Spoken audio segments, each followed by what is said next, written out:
Ladies and gentlemen, Sean Combs.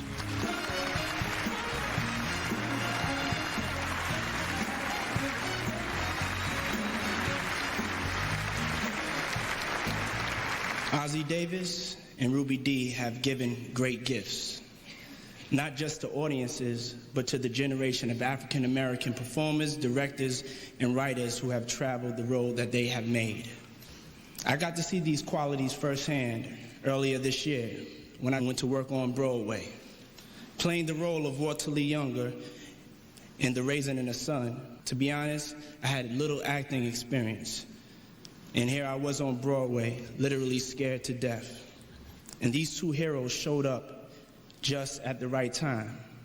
I could see them now, coming up the stairs to my dressing room during previews. I almost fainted. When the door was closed, that tiny, beautiful woman up there, she started yelling at me. It was like a scene out of Rocky. Ruby wanted me to understand how high the stakes were, that failure was not an option, that African Americans are rarely given an opportunity to play great dramatic roles on Broadway. And with that, Ossie and Ruby motivated me to take the leap of faith, where I became Walter Lee Younger every night at 8 o'clock sharp, and not Sean Combs. Some of you may know me as P. Diddy. The recording artist, music producer, clothing designer, writer, director, who also happened to be making his Broadway debut. They knew I just needed to fly to set Walter Lee Younger free inside of me. And for that, for the time that you gave me, for the time that you gave all of us, Ossie and Ruby, I am forever grateful.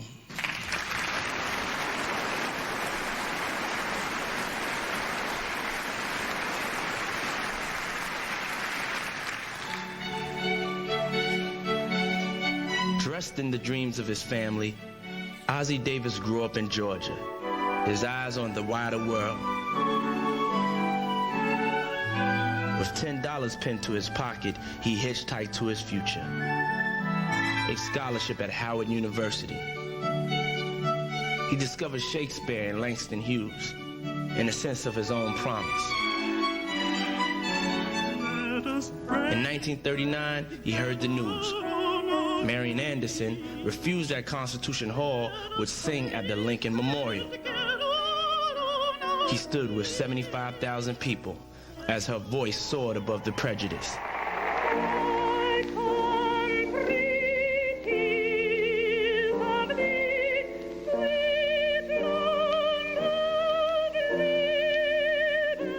Her pride and artistry focused me and gave me my marching orders.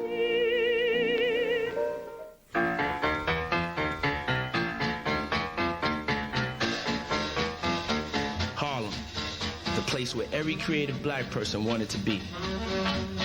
Ossie wanted to write for the theater and started by acting in it. Ruby Ann Wallace was already in Harlem, the daughter of a railroad cook and a school teacher. One of the smart kids at Hunter College, she learned 3 languages. But when she wanted to act, she was offered maids and mammies.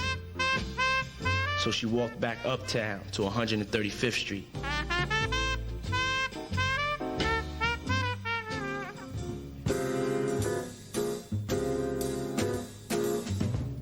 They found each other in a play called Jeb.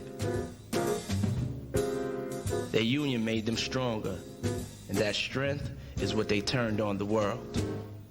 If Broadway had no place for them, a church basement would do. They were working actors whose aim was to create a new portrait of black Americans. Art among us blacks has always been a statement about our condition. Whatever I said and whatever I did as an artist was an integral part of my people's struggle to be free. Honey, why can't you stop fighting me? Who's fighting you? In 1959, A Raisin in the Sun took Broadway by storm. Ruby played the wife opposite Sidney Poitier. Guess I just didn't realize how bad things was with us. I guess I just didn't really realize. For the first time, black actors portrayed characters of dimension and complexity. As a young couple struggling for a better life, they made history, just as history was about to change. I woke up this morning with my mind set on freedom. Oh, and I woke up this morning with my mind. They marched with Martin, eulogized Malcolm, and taught their children to believe they could make a difference.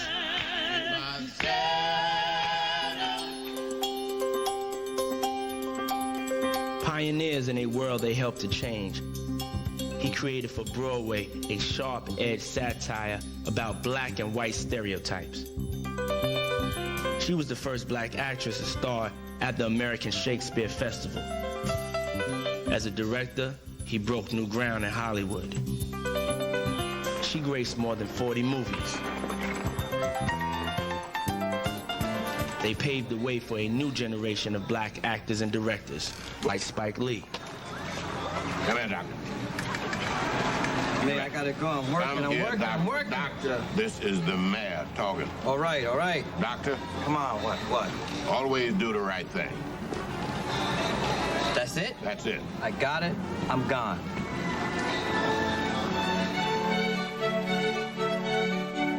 Someday, somebody will stand up and talk about me, wrote the poet Langston Hughes, and write about me, black and beautiful, and sing about me, and put on plays about me. I reckon it'll be me myself. Yes, it'll be me. They held on to that dream and to each other. Ruby likes to say, we are in this thing together.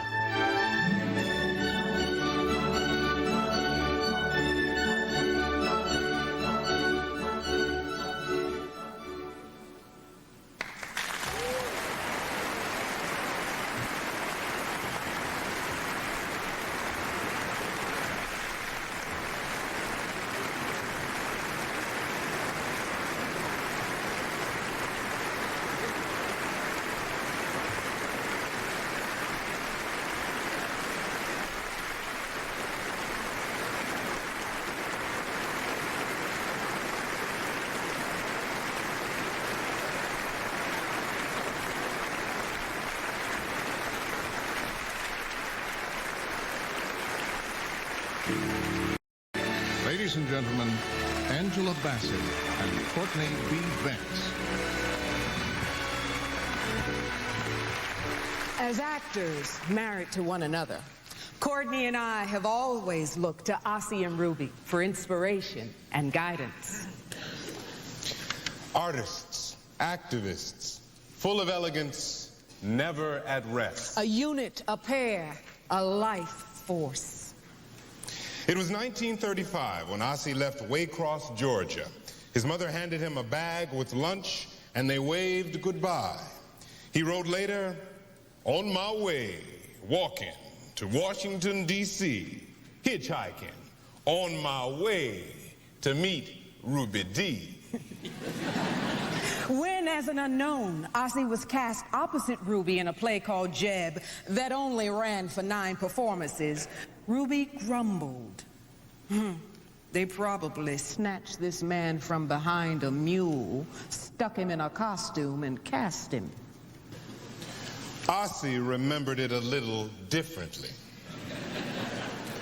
I knew, my heart knew, my soul knew that we was in this together, and that was that. Ossie always says, acting is not a dream, but it's an activity, like cutting weeds or planting oats. We learned how to belong to the people for whom we worked, mainly black people. They were the audience that never made us rich, but never let us down. And Ruby recalls young people always asking, how do you get into theater? Should I go to New York? How do you get to Hollywood? But after knowing them for a while, they ask, how did you stay married for so long?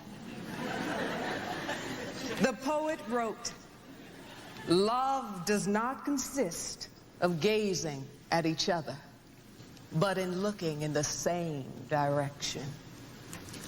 Grow old along with me. The best is yet to be.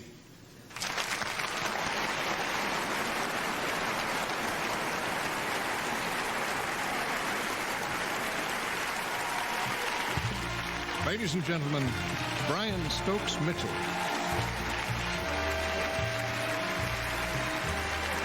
Thank you. It was a sun-kissed day in 1939 when a young Howard University student stood among the great throng at the Lincoln Memorial.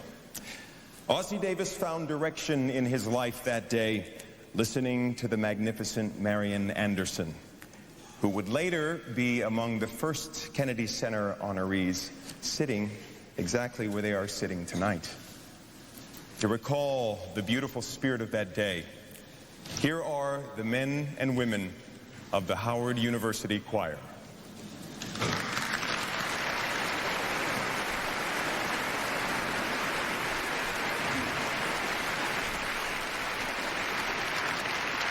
Mr. Davis, you and Miss D have accomplished so much.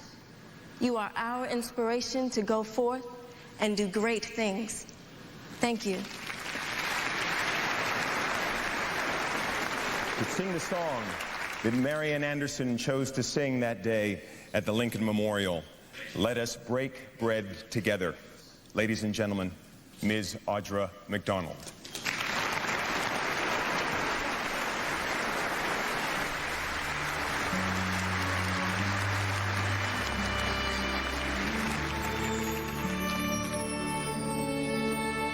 Let us break